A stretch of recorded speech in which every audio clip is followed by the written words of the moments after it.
Hi, this is Ian, my guest hosting today's podcast for Jasami Bookworm Podcast. I'm here at Jasami office and my guest today is none other than the author Catherine Grace. Welcome, Catherine. Hello, thank you, Ian.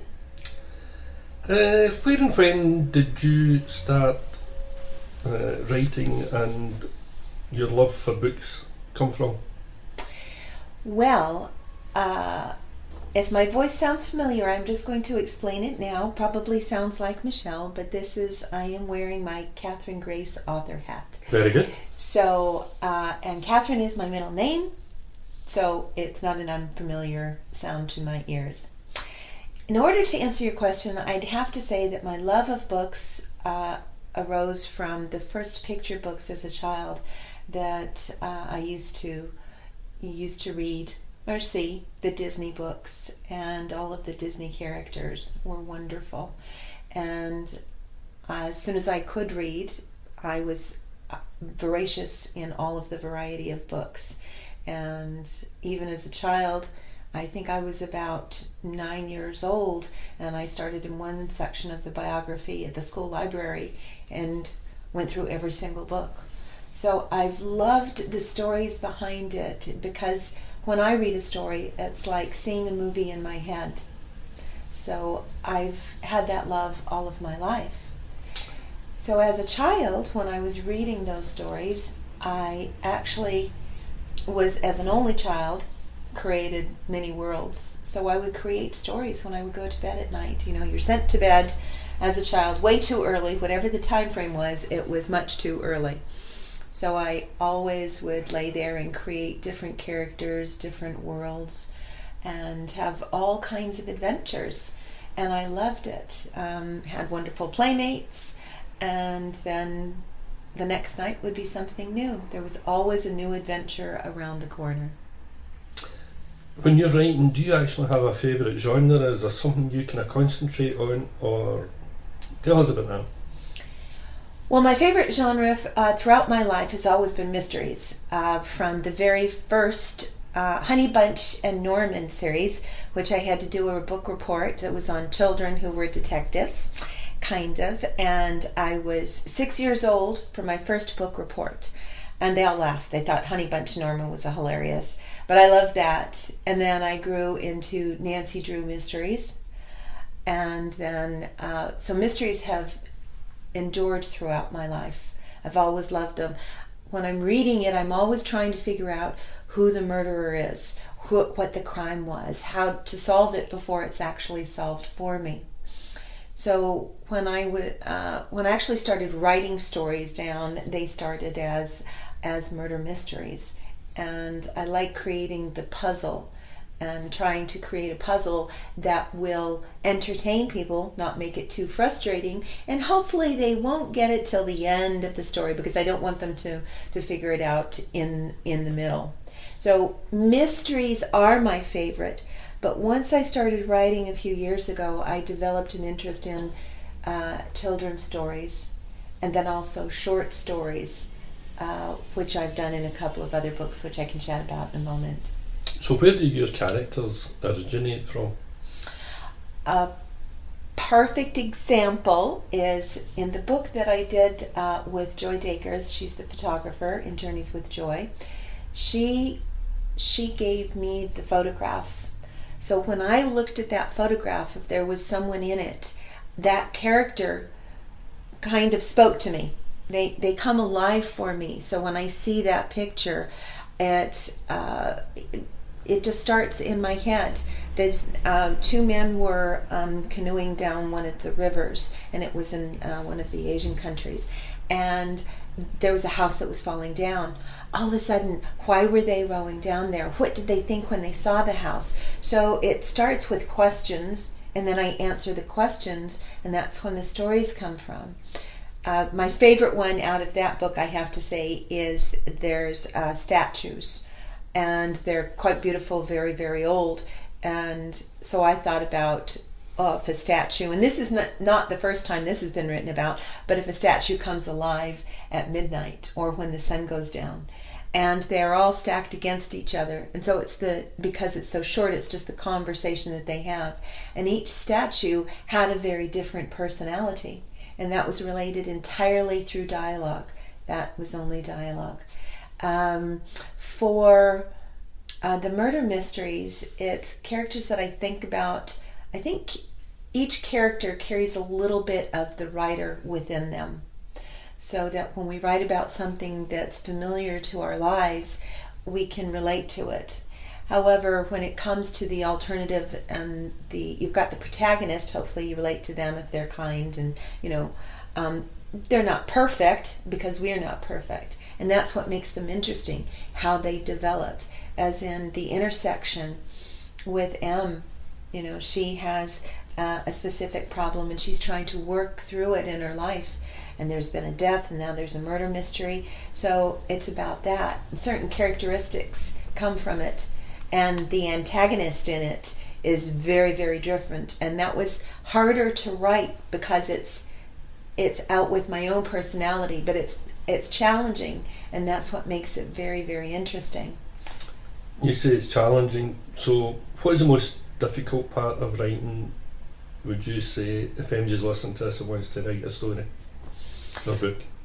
I think there's two difficult parts for me. One, if you do have writer's block, if that happens and you at a certain part in the story and you cannot continue any further, the characters have just kind of sat down, had a cup of tea, and they're just not going anywhere. I had that happen when I was in the NaNoWriMo a few years ago, when I was first writing The Intersection, and I just couldn't get anything done. So I stepped away from the story and watched an old movie with Michael York, one of my favorite actors, and it took me completely away from what I was concentrating on. And because of that, the ending popped right into it, and it took me a little while to write it. The other part is, I will have to agree with Simpson Monroe, editing a book is not the most fun part of the book, because you keep editing and editing, and then finally you need to figure out when to stop. But you also want to have it edited enough so that it's as perfect as it can be. And when you keep going over it, when I've written the story, I want it to be done and finished and go out. However, to make it perfect, to make it enjoyable, it has to go through that editing process and checking the books. The one I really enjoyed, Bernie the Bear, You Can't Go There. And the flip side is Bernie the Bear, You Can Go There. And that's a children's picture book. Now, I wrote that in rhyme, which was completely different from anything I've ever done before. So that was quite challenging because it wasn't simple, creating a scene and dialogue and such. I do enjoy poetry. I'm not nearly as good as a couple of the poets at Jasami, namely Andrew Wilson and G.J. Penney. They're both much, much better than I am. But I do enjoy it, and I do bring a little bit to it. So Bernie was written in rhyming text. There was someone working at Jasami at the time, Paula, and she did work with me on that. So I created the character of Bernie the Bear, and she did work with me on it. Okay, we'll discuss the difficult part. Is there an easy part to writing? The easy part for me is creating a scene, because once I start with a scene, I just keep building up and building up and building up, and that's the enjoyable part. When I was writing The Intersection, I had the scene going where Em was there and she was discussing something with with Sarah, and all of a sudden one of the characters rolled into the scene in a wheelchair. And this might sound silly, but when she rolled into the scene in a wheelchair, I went, "Oh my gosh, how did that happen? How did she end up in the wheelchair?" And that created her whole backstory. So that was the really fun part, when the characters, because for me, the characters come alive. And when you're writing about them, the characters, different authors have different viewpoints. For example, some say, I rule the character. They will do what I tell them to do. And other writers say, no, the characters live. They live in my mind, and they have their own characteristics and their own personalities. And if I try to write and make them do something that their character wouldn't do, then they say that. So those are the two. I am definitely, the characters are alive and say, yes, I would do that, or no, I wouldn't do that. New authors. What would your words of advice be to new authors? You've obviously written a lot, you've read a lot. Somebody wants to sit down, start writing. What's the first thing you would tell them? Well, the first thing they need to do is realize it's not going to be perfect the first time. And sometimes that will cause hesitation, and they'll think, oh, it's not very good. But one of the books that I read is called No Plot, No Problem. And they do that National Novel Writing Month every November. And you're forced to sit down and write 50,000 words, which is great. You have to sit down and write. So my advice to writers is to write. Write about something you love, that you're passionate about, something that you enjoy.